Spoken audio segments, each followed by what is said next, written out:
So this led him to say, "What is the kingdom of God like, and to what shall I compare it? It is like a mustard seed, which a man took and planted in his own garden, and it grew and became a tree, and the birds of the sky found shelter and nested in its branches." फिर उसने कहा, परमेश्वर का राज किसके समान है, और मैं उसकी उपमा किससे दूं? वह राई के एक दाने के समान है, जिसे किसी मनुष्य ने लेकर अपनी बारी में बोया। वह बढ़कर पेड़ हो गया, और आकाश के पक्षियों ने उसकी डालियों पर बसेरा किया। परमेश्वर अपने वचनों में कहते हैं कि परमेश्वर का राज्य एक राई के दाने के समान है, जिसे किसी मनुष्य ने अपनी बारी में बोया, और वह पेड़ बन गया, और उस पर पक्षियों ने अपना बसेरा पाया। परमेश्वर का किंगडम उस विश्वास पर है जो विश्वास हम प्रभु यीशु मसीह पर करते हैं।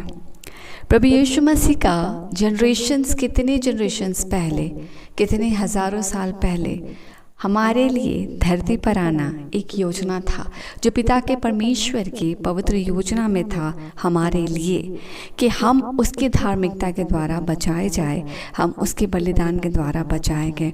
और उस एक आज्ञा के लिए हज़ारों साल पहले प्रभु यीशु मसीह हमारे लिए धरती पर आए।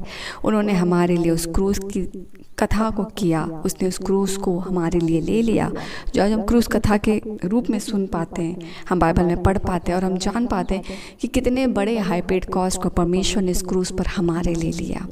और उस क्रूस के द्वारा उसने आत्मिक रीति से उस मार्ग को खोल दिया जो हमें पिता तक ले जाता है।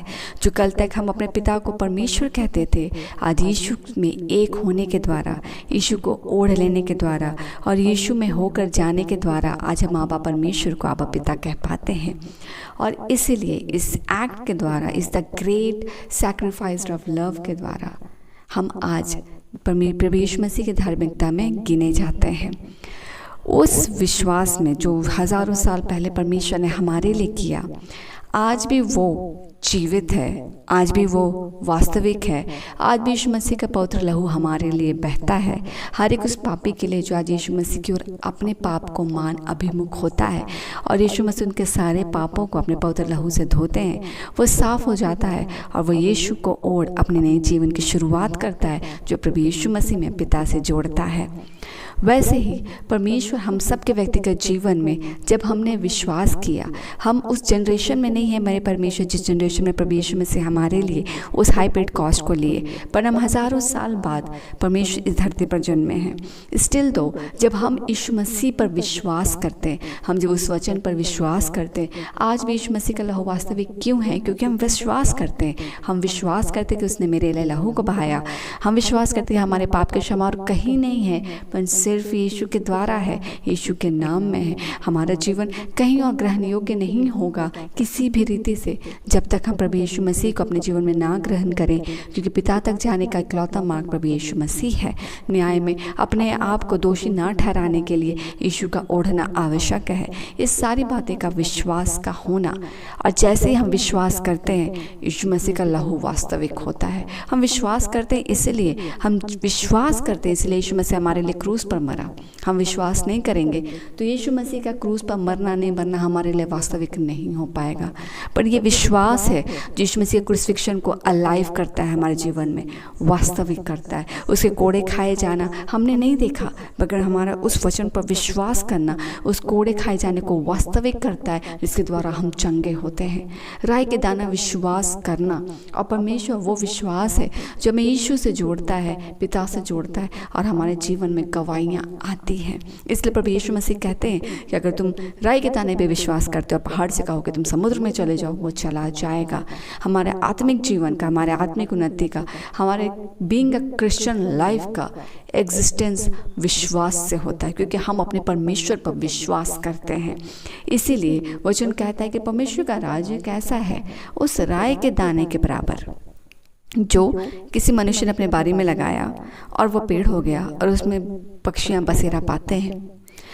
हमारा आत्मिक जीवन का उन्नति उस राई के दाने से होता है जब हम परमेश्वर पे करते हैं, एंड वो धीरे धीरे ब्यूटीफुल रिलेशनशिप विद गॉड में ट्रांसफॉर्म होता चला जाता है। हम और ज़्यादा सरेंडर होते हैं, परमेश्वर और ज़्यादा दखल देते हैं, हम और ज़्यादा परमेश्वर का कंट्रोल देते हैं, परमेश्वर और ज़्यादा इन्वॉल्व होते हैं, और ज़्यादा गवाहियाँ आती है, और ज़्यादा टीचिंग्स आते हैं, और ज़्यादा लर्निंग्स आते हैं, और ज़्यादा एक्सपीरियंसेस आते हैं, और ज़्यादा वॉक इन क्राइस्ट होता है, ट्रांसफॉर्मेशन इन क्राइस्ट होता है, गुड कॉन्शियंस इन क्राइस्ट होता है, good choices and right choices in Christ होने लगता है, और हमारा लाइफ अपने आप यीशु के अनुग्रह में right by right, time by time, year by year, day by day change होकर ट्रांसफॉर्म यीशु में होता चला जाता है।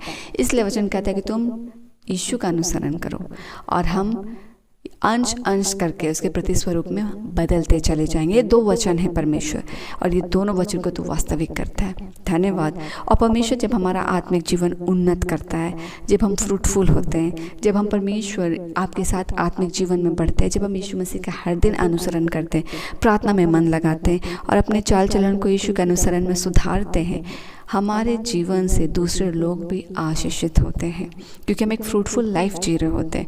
हम दूसरों के उन्नति का कारण होते हैं, हम दूसरों के लिए ब्लेसिंग्स का कारण हो पाते हैं, हम दूसरों को परमेश्वर मोटिवेट कर पाते हैं, उनके लिए हम प्रार्थना कर पाते हैं, उनके जीवन में परमेश्वर हम प्रचार कर पाते हैं, उनके जीवन में भी हम वचन पहुंचा पाते हैं। एक का जीवन का अच्छा होना परमेश्वर कारण हो पाता है कि वो ब्रिज अप करता है दूसरे के जीवन के लिए, जो परमेश्वर एक को दूसरे के लिए इस्तेमाल करता है। इसलिए बोलते एक दूसरे के बोझ को उठाते हुए चलो, एक दूसरे को प्रार्थना में रखो, एक दूसरे के लिए प्रार्थना करो। और वचन में बोलता है कि जब कोई बीमार है उसके लिए प्रार्थना करो। प्रभु यीशु मसीह का अस्तित्व, प्रभु यीशु मसीह का एग्जिस्टेंस हमारे बीच में यीशु के द्वारा ही है। जब हम यीशु का अनुसरण कर यीशु में चलते हैं, और जब हम यीशु की संगति में ही रहते हैं और यीशु के विवेक में ही रहते हैं, हम यीशु में एक आत्मा होकर आपस में यीशु के ही नाम का प्रचार कर यीशु को और वास्तविक करते हैं, जिससे परमेश्वर पिता को महिमा मिलती है। इस वचन के द्वारा पिता हमारा जीवन और ज़्यादा आशीषित हो, हम और ज़्यादा परिपक्व हो, और हमारे जीवन के गवाही से आपको महिमा मिले, और हम और ज़्यादा विश्वास में दृढ़ हो, और हमारा आत्मिक जीवन दूसरों के उन्नत का भी कारण ठहरे। हम परमेश्वर दूसरों के लिए भी परमेश्वर उन्नत के लिए और उनकी लाइफ में मोटिवेट के लिए, वचन के लिए, good sources of providing in Christ के लिए हम इस्तेमाल हो, और हमारे जीवन के गवाही से आपको महिमा मिले, आपकी योजना पूरी हो। धन्य कहते हैं, सभी प्रार्थना को आपके विधि में समर्पित करते हैं। आज के दिन को, हर एक काम को और हर एक बच्चे को आपको समर्पित करते हैं। हर एक की सुधि ले, हर एक को सुरक्षा प्रदान कर, और हमारे जीवन के गवाही से आपको महिमा मिले। स्तुति प्रशंसा का भेंट चढ़ाते और मांगते सारी प्रार्थना को अनुग्रह सुनिए, स्वच्छ राज में ग्रहण कीजिए यीशु के नाम से, आमीन।